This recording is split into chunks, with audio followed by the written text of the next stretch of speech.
Welcome back. It's our Wednesday edition of On the Hill with Pat Jenkins Sports Talk, brought to you each and every day here from 1 to 2. And this segment is brought to you by Lindsay & Associates with locations in Fayetteville, also 2 locations in Rogers. The segment is also brought to you by Locomotion, located in Fayetteville just below the Northwest Arkansas Mall. If you don't get a chance to catch us each and every day here on our live stream of On the Hill with Pat Jenkins Sports Talk, you can always catch us on iHeartRadio as we podcast the top interview each and every day from our show of On the Hill with Pat Jenkins Sports Talk Radio. So check us out at iHeartRadio if you can't check us out on our live stream. And like I said before, there's always 2 sides to every story.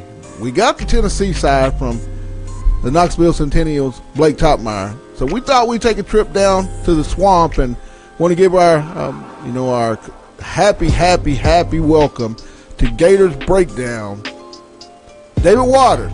David, welcome back to the Hill, my man. Thanks for having me, Pat. After this Hurricane Irma moved through Florida, just glad I could join you here and do this again this week. Yeah, I'm sure it was a very humbling experience, but from myself and Demetrius here at On the Hill, our prayers were with you guys each and every second of that natural disaster. But I want to get off into it. It came out, I believe, yesterday that the brass there at Florida had decided to host the game in the swamp. Talk about how big that is, going forward after coming behind such a natural disaster, how that's going to do for the fan base and just the morale of the state of Florida as a whole. Yeah, I think that is going to be a big part of it, Pat. It's probably good for just a few hours if fans can get their mind off of clean up and recovery after, the hurricane came through. It's big. There was some talk of the game being moved because of the damage in and around Gainesville and people traveling the interstate coming back into Florida, after they had to evacuate. So, interstates would be busy, the next few days here in Florida. And the biggest thing, Pat, was there's a gas shortage right now in Gainesville. So if people are, coming down for a football game, and if there's still no gas in Gainesville, how are they getting back to South Florida, North Florida, Georgia coming, if they drive down from Georgia, and of course all those Tennessee people that are coming down, how are they going to be able to get gas? So, a lot of people got to think ahead when they're going down to Gainesville and make sure they, have gas and everything going out. So, the city of Gainesville should have some, before game time and all that, and making sure all that. And good on the Tennessee side as well. They're sending police officers to help out with the security issues as other, personnel from Gainesville will be helping still in recovery efforts and cleaning up after the storm. So, good on the Tennessee side, too, for, they're sending some of their police officers down here to help with the security and traffic problems that will, that come with game day.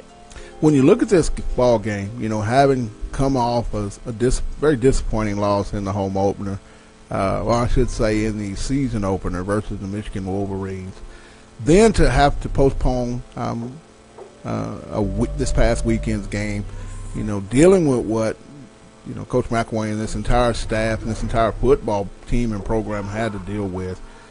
Now you're hosting your SEC opener.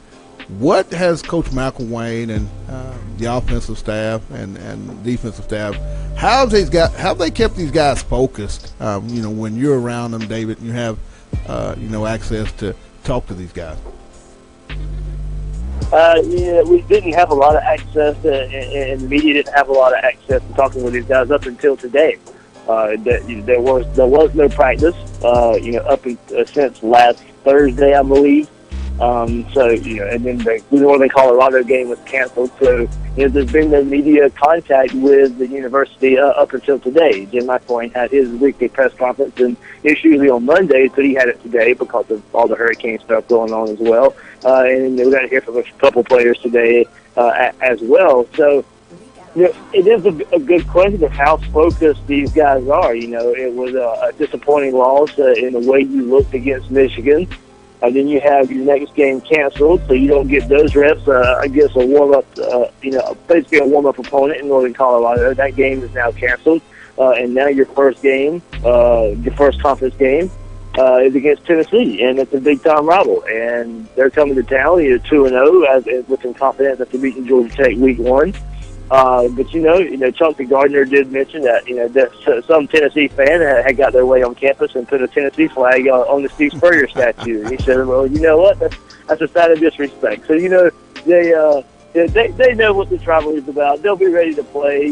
But just how focused they are, with the hurricane and not playing a game last week, and I don't think they were able to practice yesterday, I do believe. Or today will be their first practice. So, they've had limited practice time as well, and how that goes. So, you would think that the team will be ready to play, but how focused will they be? That is a good question. It's kind of hard to answer. You can't really quantify that. But we'll see what happens. The first big move, and Jim McElwain announced at his press conference today that Doug Nussmeier will no longer be on the field as the offensive coordinator. He'll be up in the booth. So we'll see if that maybe sparks any type of thing on offense. He was in the booth in the first season in Gainesville in 2015 when Will Greer was the quarterback. Doug Nussmeier was in the booth there. I don't necessarily think that's a solution where this offense will just find itself all of a sudden.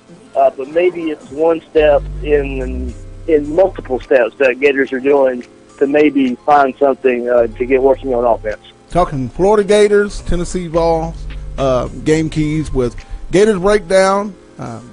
David Waters, this show is brought to you by Lindsay & Associates with locations in Fayetteville, also too in Rogers. It's also brought to you by Locomotion, located in Fayetteville, just below the Northwest Arkansas Mall. And if you don't get a chance to catch us here on our live stream, you can always go catch our top interview of each and every day show on iHeartRadio as we podcast daily on iHeartRadio. They got about a minute and a half, David, and I want to get, if there's one key, in your opinion, what's the most important key to Florida being able to have home serve and win this Saturday's game versus the Tennessee Volunteers? Pat, I think it just goes back to the unit that struggled against Michigan, and that will be this Florida offensive line. We know that the weakness of Tennessee is their defense, so Florida's weakness is their offense, and Florida's got to get that offensive line going, to me, to give Felipe Franks some time and to open some running lanes for these running backs. Felipe Franks, we've yet to see that he can prove that he can win a game. This will be only his second start. And he got pulled in the Michigan game. It's still wait and see mode with what Felipe Franks can bring to the table. These running backs, we already proven that without the offensive line, they can't do much. Now, Tennessee is not going to be bringing the same front seven that Michigan brought, but they're still talented. And so Florida, this offensive line has got to find themselves. They got to come together, and they got to protect Felipe Franks. They got to open some holes for these running backs. So those five guys, they have really, really, really got to improve on what we saw against Michigan and come ready to play in the swamp on Saturday. Hey, as always, man, glad you guys are doing safe. You have a great coverage of the ball game this weekend. We'll talk to you next week, and then you guys, it doesn't get any easier. You guys are hosting the Kentucky Wildcats. We'll talk Kentucky and recap this ball game next week. But as always, David, thanks for taking time out on the hill. Thanks, Pat. That was David Waters of Gators Breakdown. I told you it was two sides to every story. And now we're going to head up and talk to our good buddy of 247 Sports, Otis Kurt. I told you we're going to get his take on just what's going on the hill with Arkansas. You heard it from me and D. Now we're going to give you another take. Otis Kurt, he's up next. It's on the hill with Pat Jenkins. Back in a moment.